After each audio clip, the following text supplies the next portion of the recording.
تحتل مينيسوتا المرتبة الثانية عشرة من حيث المساحة بين الولايات المتحدة الأمريكية، ويصل عدد سكانها إلى 5,300,000 شخص. تبلغ نسبة المسلمين في ولاية مينيسوتا حسب إحصائية السكان المسلمين 1% فقط.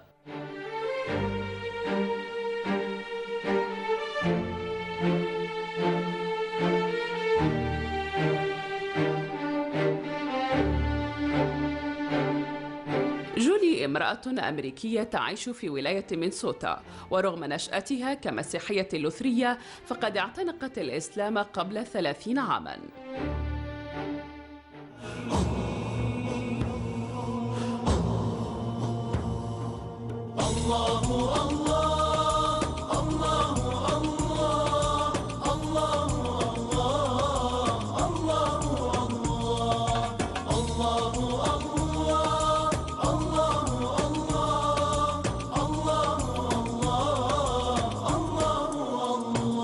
من أنزل الأمطار وفجر الأنهار وأنبت الأزهار تزخرف الجبال، من ينشر الصباح ويرسل الرياح ويملأ البطاح برزقه الحلال. الله الله الله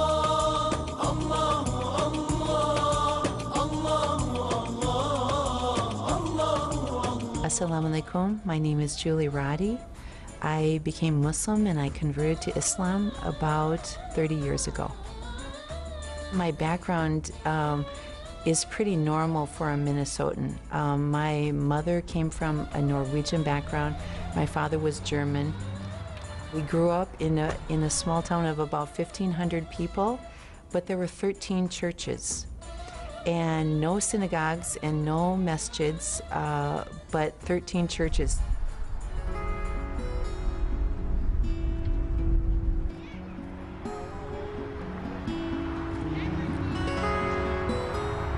تعمل جولي كمعلمة في مدرسة أوكود الابتدائية.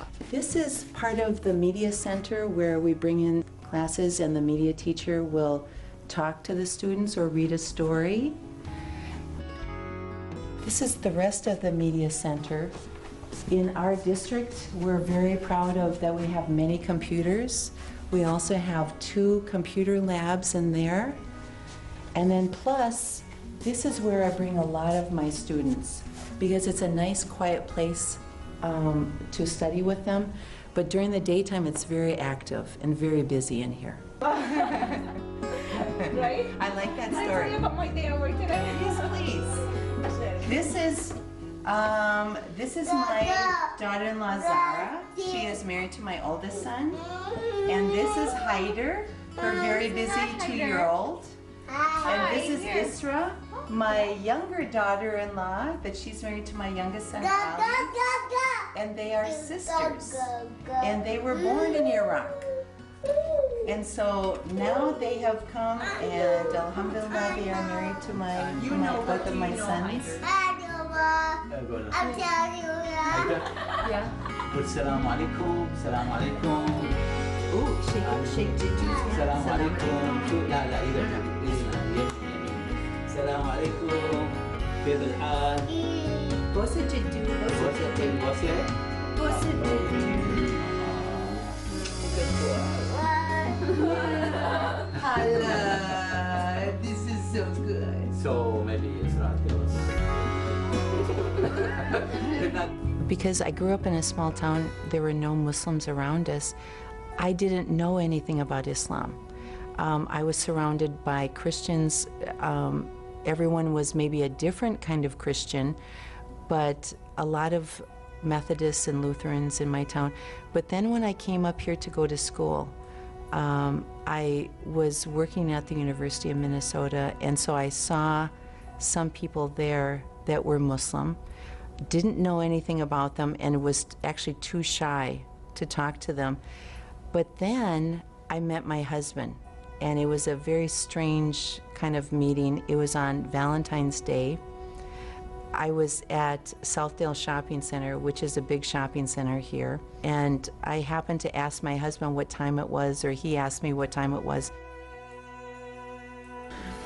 And then after that, I found out she works at the university, which is I have a lot of friends and contacts, and I also was attending there as well. So kind of made it easier for us to meet more.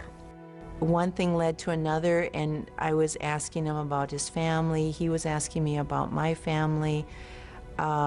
He wasn't used to seeing snow and everything, so I was telling him about Minnesota and growing up in Minnesota. And of course, I was born and raised in Minnesota.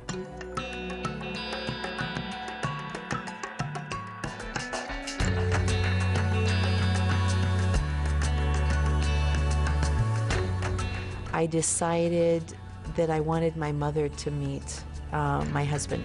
My brother and his wife and my two sisters came to meet Salah. I invited them up for a dinner, and it was kind of strange because my mother, she's very, very easygoing, and she said, even after 15 minutes, she said, "He's perfect for you."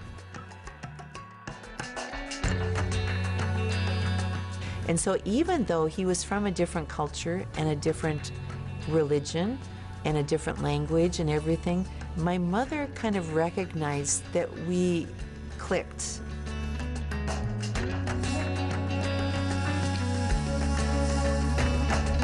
Through him, I met a friend of his that his wife was American. And so she happened to be a student at the University of Minnesota, and I worked at the University of Minnesota. She would come over and visit me in my office, but she was wearing hijab. She was wearing even a black hijab a lot of the times.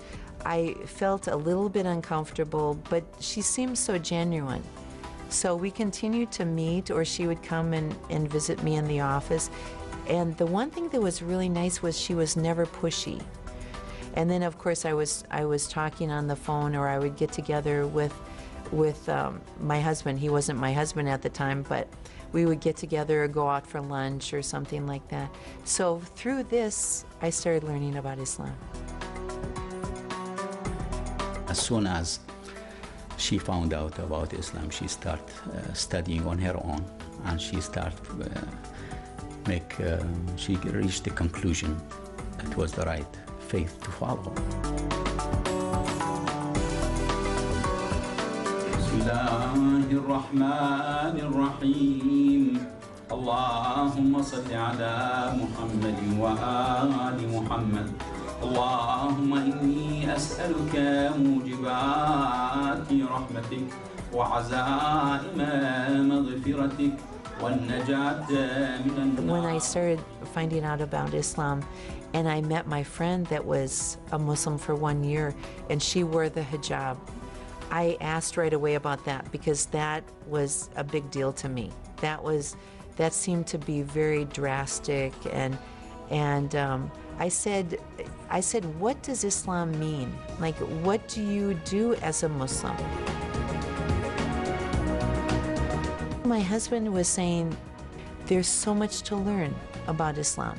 So he said, even myself, I was born Muslim, I don't know everything about Islam. So he said, we have people that are knowledgeable, that they go to school.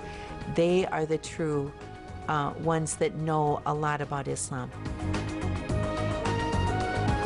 So we have a program, for instance, for explaining the Quran, teaching the converts about the tenets of Islam, what does it mean to be a Muslim, and to live like a Muslim on a daily basis. Maybe they will feel bad. Do we do that with each other?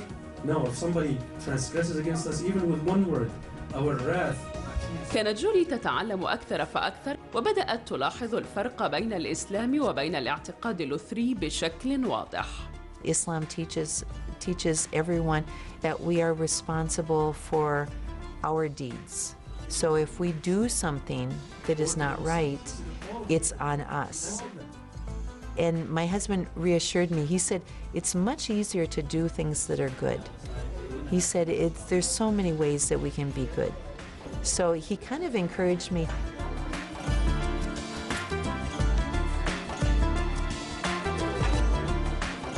So then I decided to become Muslim, and I took my Shahada, And so even though I kind of knew what it meant, I still, of course, didn't know a lot about Islam. I was learning a lot, but still I felt, and especially now, I can look back and say I just barely scratched the surface.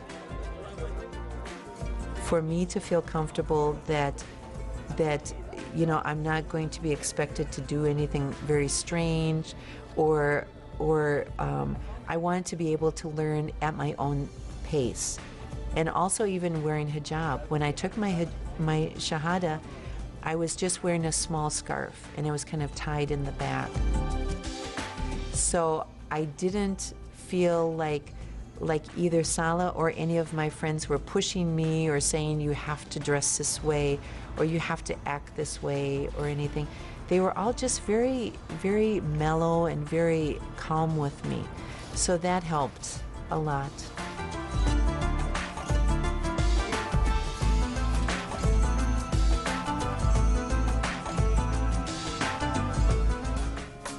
كان عليها أن تخبر عائلتها وأصدقائها، وتقول جولي بأن الأمر لم يكن دائما كما تمنت أن يكون. My sister that's 2 years younger than me, her name is Penny. I think in the beginning she was a little bit, she didn't know what that meant for me to change. So she was a little bit questioning of that. But I think with time, she understood that nothing was going to change. I know initially when I would go out with her, if I was wearing the scarf and we would go someplace that they knew my sister. And so sometimes I kind of felt like maybe she was a little bit shy about introducing me or something. But then after a few years, I've noticed that we laugh together, we talk when we're out together. And if we run into someone that she knows right away, she says, "Oh, this is my sister Julie."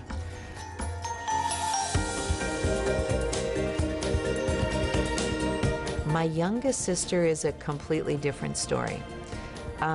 Even before I was Muslim, she thought I was kind of a goody-goody. She thought that I didn't do anything wrong. So she had a hard time with me even before I was Muslim. But being Muslim did affect my relationship, but I think our relationship wasn't that good even before we were Muslim. She's 7 years younger than I was, and she did a lot of the things that I would never even think of doing.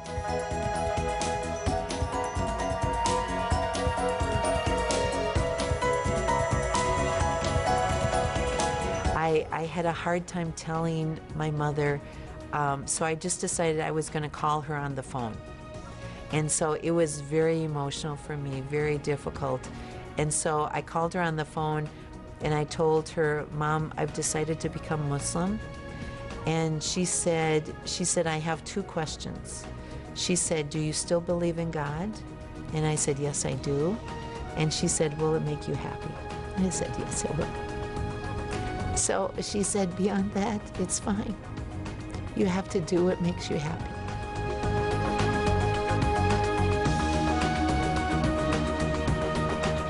I mean, even her family in the beginning, you know, especially when they saw the scarf, they were kind of was in a state of shock in the beginning. But I think after that, after they got used to us and talk, and we haven't, they see her actually even much more attached to her family. Her relationship with her mother and her sister even was stronger than before.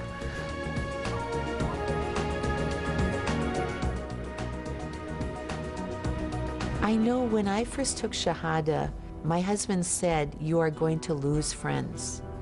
And I told him, I said, "No, not my friends. Not my friends. The people that I work with and some other friends that I have," I said, "No, I'm sure it will be just fine." And actually, my husband was right. I lost a lot of my friends because I wasn't going out. There was no drinking. And even there was one time that I went to lunch with some of my girlfriends and they ordered some drinks at the table that I was sitting, and the entire time I felt like I was sitting on pins and needles. I felt so uncomfortable being there. And after I left that, I said, I will